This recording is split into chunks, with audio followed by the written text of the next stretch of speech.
এই মুহূৰ্তত দিবলৈ লৈছে এটা গুৰুত্বপূৰ্ণ খবৰ। ধেমাজিৰ চিমেণ্ট চাপৰিত গণতন্ত্ৰৰ চতুৰ্থ স্তম্ভৰ সেৱক সাংবাদিকৰ ওপৰত ভয়ংকৰ আক্ৰমণ। দালাল আৰু বজাৰৰ হাত খুৱাই প্ৰাণে মৰা ভাবুকি 2 সাংবাদিকক। অভিযুক্তৰ ওপৰত চিমেণ্ট চাপৰি থানাত এজাহাৰ দাখিল।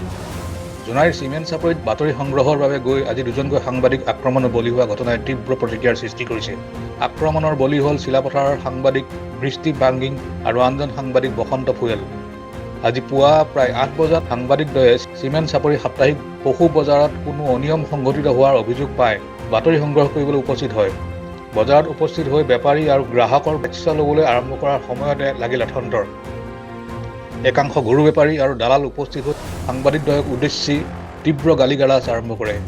অবাইচ গালিগালাজ কৰাতে ক্ষান্ত নাথাকি ঠেলি হেঁচি সাংবাদিকৰ মাইকৰ বুট পৰ্যন্ত কাঢ়ি লয় আৰু আক্ৰমণৰ চেষ্টা কৰাৰ লগতে প্ৰাণ নাশৰ ভাবুকি দিয়ে। ঘটনাস্থলীৰ পৰা পলায়ন কৰি কোনোমতে প্ৰাণ ৰক্ষা কৰে সংবাদসেৱী দুজনে। ঘটনাৰ সন্দৰ্ভত তীব্ৰ প্ৰতিক্ৰিয়া অব্যাহত আছে অঞ্চলটোত। ঘটনাটোক বিভিন্ন অনুষ্ঠান আৰু সংগঠনে একেমুখে গৰিহণা দিছে। দোষীক শীঘ্ৰে গ্ৰেপ্তাৰ কৰি কঠোৰ শাস্তিৰ দাবী জনাইছে। ঘটনা সন্দৰ্ভত ইতিমধ্যে চিমেণ্ট চাপৰি থানাত দিয়া হৈছে এখন এজাহাৰ। হয়, আজি ৰাতিপুৱা 7:30মান বজাত আমি বিশেষ সূত্ৰে গম পাই চিমেণ্ট চাপৰিৰ সাপ্তাহিক গৰু বজাৰখনত কিছু অনিয়ম সংঘটিত হৈ আছে বুলি আমি গম পাই আমি বজাৰখনলৈ মই বসন্ত ফুয়েল DA নিউজ প্লাছ আৰু মোৰ জ্যেষ্ঠ সাংবাদিক আমাৰ প্ৰথম খবৰৰ বৃষ্টি পাংগিং আমি দুজন বজাৰত প্ৰৱেশ কৰিলোঁ। আমি প্ৰৱেশ কৰিছিলোঁ সেই বজাৰত, কিছু আমি বজাৰৰ দৃশ্য চাই আছিলোঁ। তাৰে মাজত আমাক আগচি ভিন্ন ধৰণে গালি গালাজ, আমাৰ সতীৰ্থৰ বুম কাঢ়ি লৈ গৈ এক প্ৰকাৰ মোক পিছফালৰ পৰা এনেকৈ গতিয়াইছে, যদি ইয়াৰ পৰা সোনকালে ওলাই নাযায় শিলগুটি মাৰিম, চৰিয়াম, এনেধৰণৰ বিভিন্ন ধৰণৰ গালি গালাজ পাৰিছে। আমি কোনোমতে তাৰ পৰা প্ৰাণ ৰক্ষা কৰি আমি ওলাই আহিলোঁ। আমি ন্যায় বিচাৰিছোঁ। গণতন্ত্ৰৰ চতুৰ্থ স্তম্ভ হিচাপে সাংবাদিকে আমি জনসাধাৰণৰ পক্ষত থাকি আমি বাৰ্তাবোৰ সংগ্ৰহ কৰোঁ। এনেদৰে যদি আমাৰ জীৱনৰ প্ৰতি যদি আমাৰ ভাবুকি আহে, আমি প্ৰাণ বচাই যদি এনেকৈ ফুৰিবলগীয়া হয়, আমি ন্যায় বিচাৰিছোঁ। এই ক্ষেত্ৰত আমাক ন্যায় দিব বুলি আমি ভাবিছোঁ। তো আজি ইয়াত যিহেতু আজি প্ৰায় 8 মাহমান হৈছে চিমেণ্ট চাপৰি যিটো সাপ্তাহিক দেওবৰীয়া বজাৰ, ইয়াত যিটো গৰু বজাৰ হয়, এই গৰু বজাৰ টেণ্ডাৰবিহীনভাৱে অবৈধভাৱে চলাই আছে। এইটো আমি ইয়াৰ পৰা পাব্লিকৰ পৰাও বহুবাৰ আমি কমপ্লেইন পাইছোঁ যে ইয়াত অবৈধভাৱে এটা ইলিগেলি বজাৰখন চলাই আছে, য'ত গৰুৰ দাম 200 বা 250 টকা হ'ব লাগে, তাত 300, 400 যি ইচ্ছা সেইমতে লয় বুলি এইটো আমি জানিব পাৰিছিলোঁ। যদিও আমি কিছুমান কণ্ডিশ্যনত অহা নাছিলোঁ, কিন্তু মোক প্ৰথম খবৰ অফিচৰ পৰা এছাইনমেণ্ট এটা দিয়াৰ কাৰণে মই আহিছিলোঁ। আহি জাষ্ট গাড়ীখনৰ পৰা নামি আমি এই পৰিৱেশটো পৰ্যবেক্ষণ কৰি দুটামান আমি ভিজুৱেল কালেক্ট কৰিছিলোঁৱেই। সেই সময়ত এইবোৰ কোনে ভিডিঅ' লৈছে, তোমালোকক কোনে ভিডিঅ' ইয়াত কৰিবলৈ দিছে, নহ'ব সেইবেলা বহুত বিভিন্ন ধৰণে আমাক ভয় ভাবুকি দি প্ৰাণে মৰাৰ চেষ্টা কৰিছিলে। আৰু পিছফালৰ পৰা এই পাতৰ মাৰ সেইকেইটাক সিহঁতক ওলাব নিদিবি। এই যে মোৰ পৰা ভুম কাঢ়ি লোৱাজন হ'ল অমল গগৈ। এতিয়া সেইজনে জনামতে সেই বজাৰখন জিলা পৰিষদৰ পৰা তেখেতে লৈছে বুলি গম পাইছোঁ। এতিয়া মই কৈছোঁ যে হয় চাওক, আপোনালোকে ইলিগেলি চলাইছে বুলি মই ক'ব নাযাওঁ, আপোনালোকে লিগেলি চলাইছে। যদি লিগেলি চলাইছে, কি হিচাপত চলাইছে সেইখিনিকে মোক জনাওক। আপুনি নাই আমি লিগেলি চলাই আছোঁ, ঠিক আছে, মই এইটো কোৱা নাই যে ইলিগেলি চলাইছে বা বেয়া হৈছে বুলি মই কোৱা নাই, কিন্তু যিটো লিগেলি চলাইছে সেইটো কাগজটো আমাক দেখুৱাওক।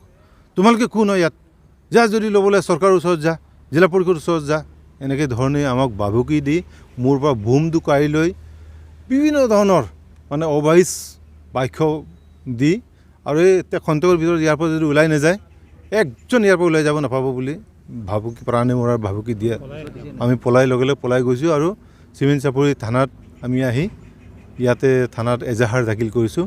আমি ন্যায় বিচাৰিছোঁ।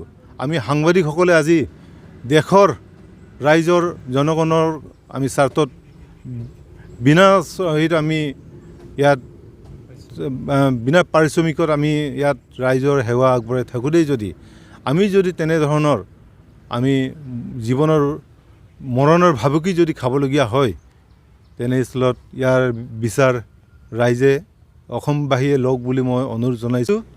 অসমবাসীয়ে ইয়াৰ ন্যায় দিব বুলি মই আৰু জিলা প্ৰশাসন লগতে অসমৰ মুখ্যমন্ত্ৰী চৰ্দাৰ হিমন্ত বিশ্ব শৰ্মাদেৱলৈ মই অনুৰোধ জনাইছোঁ, যি দোষী তাক উচিত শাস্তি দিব লাগে বুলি মই ন্যায় দাবী কৰিছোঁ। কথাটো হ'ল কি, মই আমাৰ কেইগৰাকীমান সতীৰ্থৰ পৰা ইতিমধ্যে জানিব পাৰিলোঁ যে আমাৰ চিলাপথাৰ প্ৰেছ ক্লাবৰে দুজন সদস্যক আমাৰ দেওবৰীয়া যিখন চিমেণ্ট চাপৰি বজাৰ তাত আজি কিছু দুষ্কৃতিকাৰীয়ে আক্ৰমণ কৰিছে বুলি আমি জানিব পাৰিলোঁ। আৰু বিষয়টো তেওঁলোকৰ লগত যোগাযোগ কৰিবলৈ কিছু আমি অৱগত হ'লোঁ। কথাটো হ'ল কি, ইতিমধ্যে আমাৰ ভুক্তভোগী দুগৰাকী সদস্যও চিমেণ্ট চাপৰি থানাত তেওঁলোকে এজাহাৰ দাখিল কৰিছে। মূল কথাটো হৈছে কি, সংবাদকৰ্মী হিচাপে তেওঁলোকে বাতৰি ল'বলৈ গৈছিলে। তাত বাতৰি ল'বলৈ যাওঁতে বাতৰিৰ গোটেই কাহিনীখিনি কি আছে কি নহয় সেইবিলাক নিশ্চিতভাৱে আইনী তদন্ত হৈছে, এতিয়া হ'ব, সেই কথাখিনি পোহৰলৈ আহিব। কথাটো হ'ল কি, দুগৰাকী সংবাদকৰ্মীয়ে যেতিয়া সংবাদ ল'বলৈ যায়, এতিয়া বজাৰখনৰ যিসকল বজাৰৰ লগত জড়িত ব্যক্তিয়ে তেওঁলোকক ইতিমধ্যে শাৰীৰিকভাৱে অপদস্থ কৰিছে, তেওঁলোকৰ লগৰ পৰ্যন্ত কাহিনী আছে বুলি আমি জানিব পাৰিছোঁ। সেই অধিকাৰ কিন্তু কাৰো নাই, সেই অধিকাৰ কাৰো নাই। তেওঁলোকে যদি সাংবাদিকভাৱে কিবা ভুল কৰিছে, তেওঁলোকৰ যদি কিবা লিগেল আছে সেইবিলাক তদন্ত হওক, আমি তাৰ বিপৰীতে আমি গোটেই বস্তুখিনি বিচাৰ কৰিম, আইনে বিচাৰ কৰিব, আমিও চাম, আমাৰ দায়িত্ব আছে সভাপতি হিচাপে বা আমাৰ ক্লাবৰ আমাৰ এজন সদস্য হিচাপে। কথাটো হ'ল কি, আৰম্ভণি কথাটো হৈছে কি, তেওঁলোকক কিয় মানে শাৰীৰিকভাৱে অপদস্থ কৰিব বা তেওঁলোকৰ লগক কিয় কাঢ়ি নিব। এতিয়া আমাৰ কথাটো হৈছে কি, তেওঁলোকৰ বিৰুদ্ধে যিকেইগৰাকী দুষ্কৃতিকাৰী ইতিমধ্যে তেওঁলোকক এনেধৰণৰ অপদস্থ কৰিছে, তেওঁলোকৰ গোটেই বিচাৰ হ'ব লাগে। ইতিমধ্যে আমি যিহেতু তেওঁলোকে চিমেণ্ট চাপৰি থানাত এজাহাৰ দাখিল কৰিছে আৰু তাৎক্ষণিকভাৱে তেওঁলোকক আটক কৰি পেলাই কি কাৰণে তেওঁলোকে দুগৰাকী সাংবাদিকক এনেকৈ অপদস্থ কৰিব লগা পৰিস্থিতি আহিলে বা সেই অধিকাৰ বা সাহস তেওঁলোকে ক'ত পালে, সেই কথাখিনি নিশ্চিতভাৱে আমি আইনী প্ৰক্ৰিয়াৰে তেওঁলোকে বিচাৰ কৰি পেলাই তেওঁলোকক আটক কৰি পেলাই সোধপোছ কৰি পেলাই আমাক ন্যায় প্ৰদান কৰিব বুলি আমি আশাবাদী। আৰু যদি সেই ক্ষেত্ৰত যদি কিছু লেহেমীয়া গতি কৰে, ইতিমধ্যে আমাৰ যিটো জিলা সাংবাদিক সংস্থা যিটো গ্ৰুপ, তাতো আমাৰ বিষয়ত আলোচনা হৈছে, কথাখিনি অলপ বহল পৰ্যায়লৈ যাব। আমি প্ৰথম কথা হৈছে কি, আমাৰ ভুক্তভোগী দুজনে যিহেতু এজাহাৰ দাখিল কৰিছে আৰু এজাহাৰ ভিত্তিত যিহেতু আমি ইতিমধ্যে থানাৰ ভাৰপ্ৰাপ্ত বিষয়াগৰাকীকো আমি লগ কৰিছোঁ, তেওঁলোকে ইতিমধ্যে তদন্ত আৰম্ভ কৰিছে বুলি আমাক জানিবলৈ দিছে। আমি আশাবাদী তেওঁলোকৰ সেই তদন্তৰ যোগেদি খুব কম সময়তে অপৰাধীসকলক যাতে ব্যৱস্থা লয়। ধেমাজিৰ পৰা সঞ্জয় নাথৰ ৰিপৰ্ট, E24 লাইভ ব্ৰেকিং।